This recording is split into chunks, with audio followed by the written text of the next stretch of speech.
Okay, we are on filmsgonewild.com. My name is John Wildman. I'm the editor-in-chief of Films Gone Wild, and we're going to continue doing our interviews from the Dances with Films LA at the Chinese Theater, Novation here in Hollywood Highland.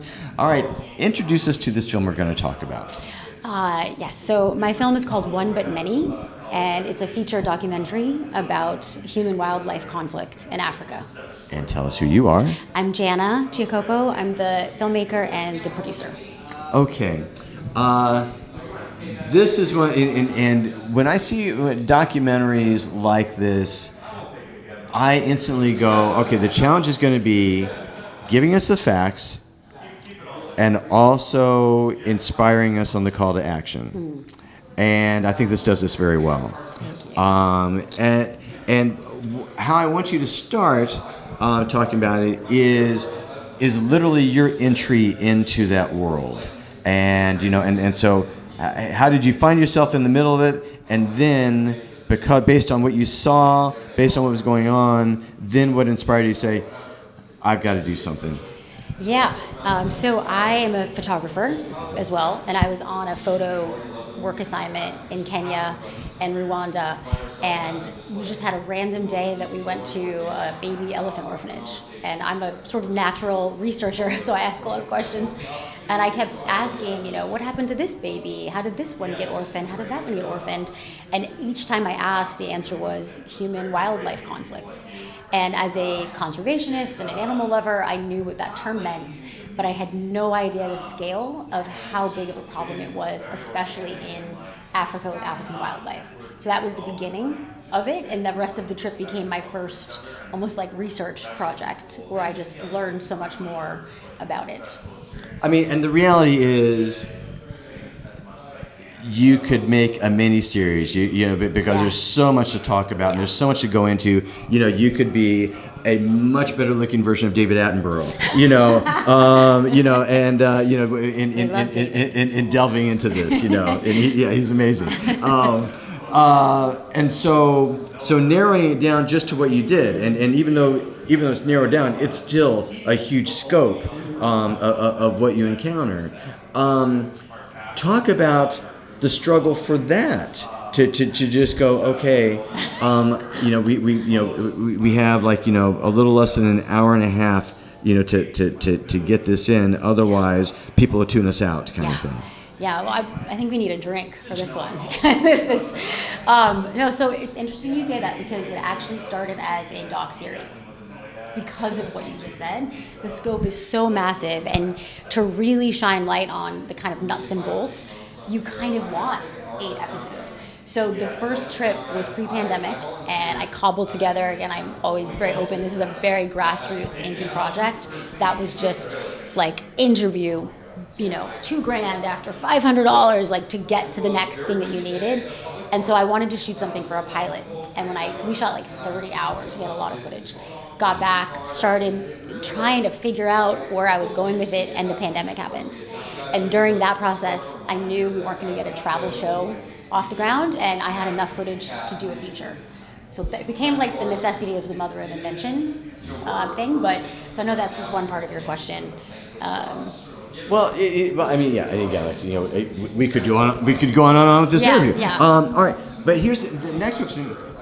You're a photographer, so getting amazing footage, of the elephants and the lions and cheetahs and that. I'm going, well, yeah, of course, that's what she does. Of course, she's going to get a gorgeous footage of the animals.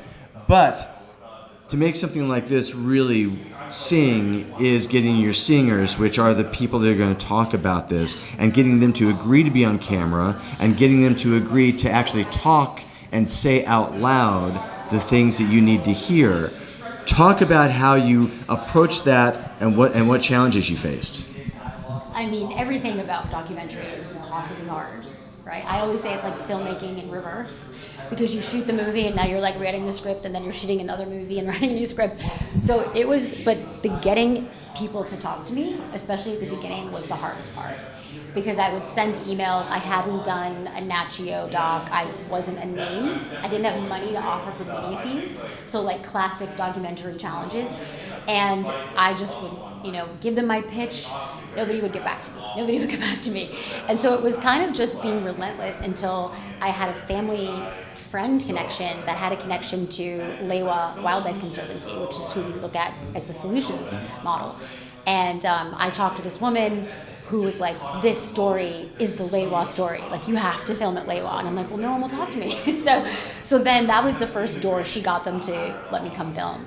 And then it was just like leveraging, like, well, we're filming here. Somebody else gets passionate about it, makes a call for you, and then it kind of snowballed. But it's a huge challenge, to get experts to speak to you. Yeah. Well, and I wonder, and I always kind of wonder, when I talk about, I talk to a documentarian like yourself, like, if there's ever like the dramatic moment that ironically you only see in movies where, like, 3 a.m. you get a phone call and going, you want to hear the truth about this? I'll tell you. And then you go, oh my God, that person. Yeah. They showed up. Did you have any of those moments where somebody just came out of the woodwork and going, holy shit, thank God. I had a holy shit moment where the thing that made me go, I'm telling this story. This is the story, I might not know how I'm going to tell it yet, but I know what the story is. I'd come back from the trip, and after the first trip, knew about human-wildlife conflict, looked for other things about it, thinking I had missed docs on it. There wasn't. I was like, okay. And then a few months later, the country of Botswana, announces they might reverse the elephant hunting ban. And I was aware that the U.S. had just lifted the import trophy ban on elephants that had been a years-long thing, and it was kind of a big controversy. And I went, wait a second, and they were citing human-wildlife conflict as the reason they were going to start shooting elephants. I went, number one, that doesn't make sense, and scientifically it's not accurate. You actually make elephants and animals like them more aggressive. So I had this theory that there was a connection between Botswana lifting their hunting ban and the U.S. Cut to 2.5 years later, I'm interviewing Eduardo Goncalves, who's a big advocate to ban trophy hunting, and I had him on a Zoom interview to ask one question, and then he told me that he wrote his book about this issue, and I said, wait a second, is there a connection? And he said, there's not just a connection, it's the reason they lifted the ban, and proceeded to send me documents that we show in the film that show the internal, like there was fake news campaigns to make it look like Africans wanted this in Botswana, and the U.S. behind it, not the entire United States, right? But U.S. tax dollars, etc. So that was the biggest holy shit moment, because it was the seed, and then it was 2.5 years later, someone saying, here's the proof that little nudge you had was correct. So it was kind of wild. Okay, so you make this. Mm-hmm. And again, it is a call to action film in a lot of different ways. So then, and you've spent years just trying to make the goddamn movie, mm-hmm. and becoming so enmeshed, so embedded in the details and the minutia and the updates and and all the stuff. So effectively, when a filmmaker does that and it comes out, they become the expert in everybody's eyes, because we just watched this movie, so now you're doing a Q&A going, well, tell us about this and tell us about this and whatever, and I'm always fascinated to hear, filmmaker by filmmaker, how much you're either okay with that, or how much you embrace that, or how much that's just going to be a pain in the ass that you dread. So where do you fall within that spectrum? I fall in the, if I can provide information that I think is important for people, then I'm happy to be a person that can provide it, because it is an underrepresented global crisis. And I have sort of become that person that you're saying. And I'm a founder of it's called the Human Wildlife Project. It's a nonprofit dedicated to this mission of helping people and wildlife coexist. And we started in Zambia last year with Zambian founders, and encountered, basically, I walked into the same scenario my film is about. But interestingly, being on the ground in Zambia, the solutions that people in Kenya might be doing to live with wildlife, they're not necessarily aware of. So I'm bringing the film to them saying, hey, look at what Lion Guardians is doing, look what NRT is doing. And the communities are going, oh my God, this is amazing. So I think at this point, if we have the ability to share helpful information, knowledge, truth, then I'm happy to be any part of that. That's why I made the film. Right. And screening is when?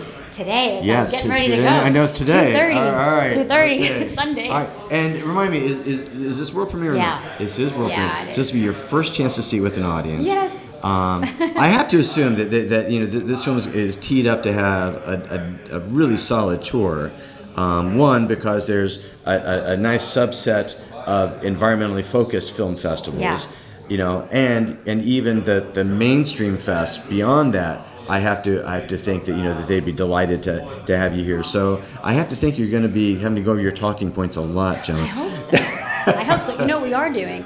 We're screening for Parliament in the UK in September. Oh, shit. Yeah, with one of the people in the film. So because it's really about trying to shift policy and bring awareness. So that one I know I'm excited about that coming together. Well, again, screening today at Dances with Films LA. Congratulations. Thank you, John. Nice to meet you.